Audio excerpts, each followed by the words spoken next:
SRE 2400 Engagements to review historical financial statements. SRE 2400 deals with practitioners' responsibilities when engaged to perform a review of historical financial statement when the practitioner is not the auditor of entity's FS. Practitioner should not accept the review engagement in the following circumstances unless required by laws and regulations. First, there is no rational purpose of engagement. Example, law requires audit and management is recommending review.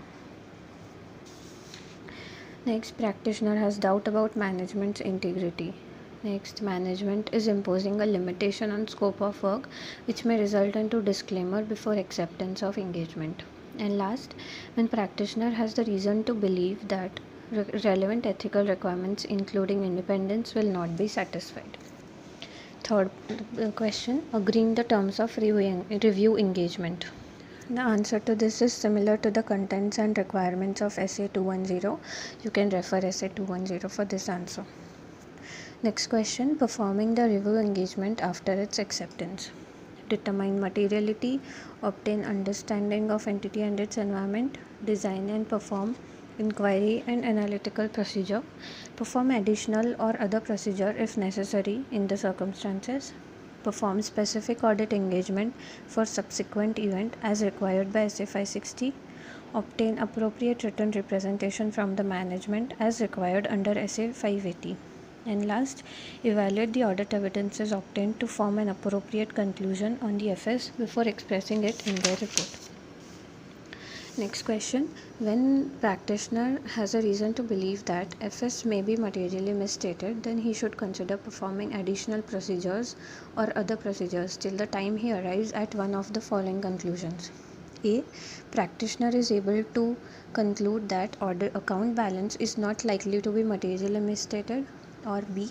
If practitioner is able to conclude that the concerned matters cause the FS to be materially misstated.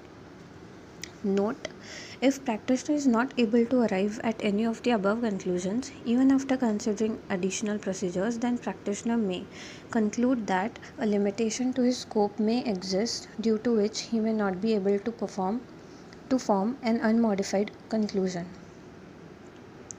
Question 6. Practitioner's report on review of FS is similar to the requirements of SA 700, 705, 706 and 710. Preconditions for accepting a review engagement. Determine whether FRF applied in preparation of financial statement is acceptable. Obtain agreement from management that it acknowledges its responsibility for preparation and presentation of FS including internal control, and provide the practitioner access to all information relevant to prepare FS, any additional information that practitioner requests, and unrestricted access to those within the entity from whom practitioner can obtain evidence. In review, practitioner mainly focuses on inquiry and analytical procedures for obtaining evidence. Why inquiry is important in review?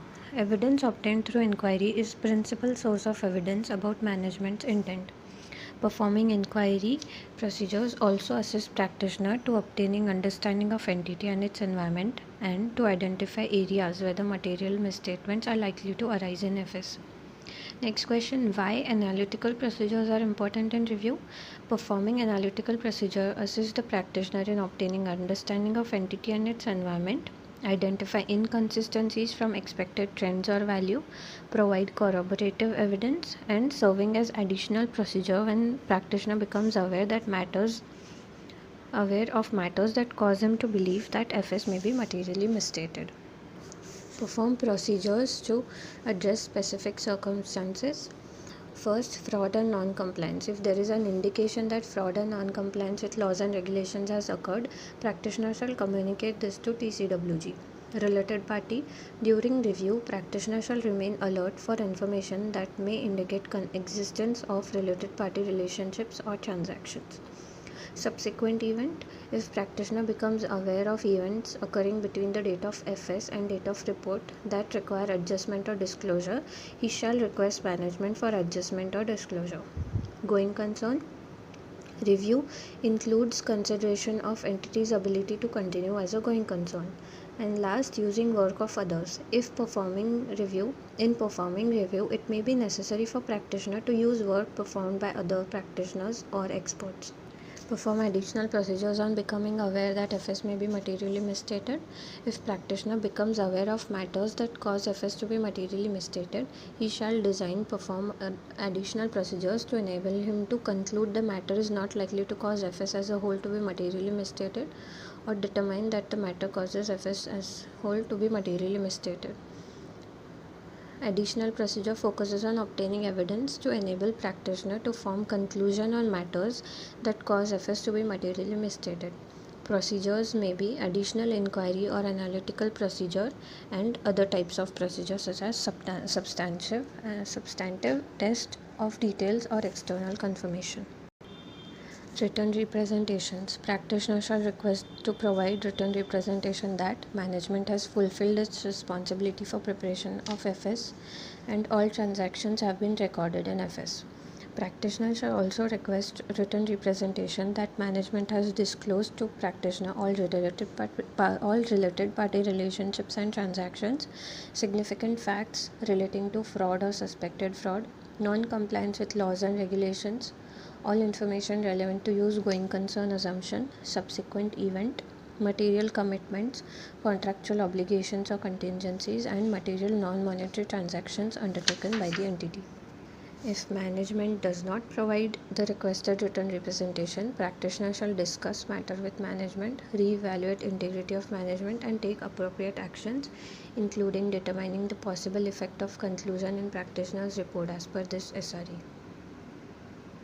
Practitioner should disclaim an opinion on FS or withdraw from engagement if practitioner concludes that there is doubt about management integrity, as written representation are not reliable and the management does not provide written representation.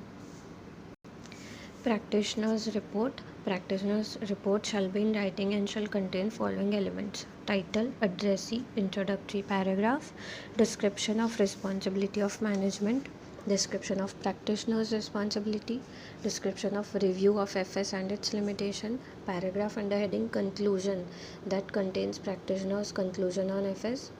When practitioner's conclusion on FS is modified, paragraph under appropriate heading that contains practitioner's modified conclusion and description of matters give rise to modification. Reference to practitioner's obligation under this SRE to comply with ethical requirements. Then date, place, signature. We have to remember the elements of this report which are not common from SE 700. Then last, documentation. Practitioner shall document following aspects of engagement in a timely manner: nature, timing, extent of procedures performed, results obtained from procedure, and significant matters arising during engagement. While documenting NTE of procedures performed, practitioner shall record who performed the work and dates that such work was completed, and who reviewed the work performed and period and extent of review.